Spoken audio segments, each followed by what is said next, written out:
Hello mga kasayers. Dali na punta. Panibagong buhay, panibagong chismis. So karon mag-ilis-ilis ta. Kay asa na pughan ni padong. So sa may ikot-kot timra dong.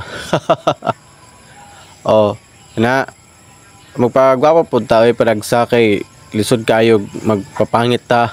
Murag gwapo. So for today's video mga kasayers no. So andam ta mag-prepare ta kay maglakaw ta kay dalon ta mo sa kuan bot asa. Nagsuot ako og sapatos nga nice kayo ang iyang brand. So nasa sa araw na ako nagipalit guys sa TikTok. Bisita na mo sa akong TikTok. Pamalit mo dito. Ay mo sige tan-aw di sa akong video.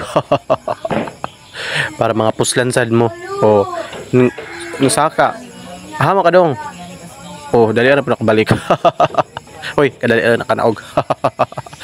So, nanaog na ta kay akong gigamit niya ng sunscreen kay kato na ako ang NC Kasari Glow na sunscreen. Padulong na ta dito sa highway kay para makita tag motor ang sakyan. So, kana nagbaktas-baktas ko pati inita kapoy jud kayo. Grabe jud kay nakainit ko mga kasayers. Grabe jud. Muna Diyos ko, nahadok ko sa kung kay basig masunog ba. Pero di ko mag-worry kay naka-sunscreen ko. Akong gamit is NC Kasari Glow na sunscreen. So palitin ako ninyo guys ha. Karon ko sa highway. Kung saan ka dong. Kaatay.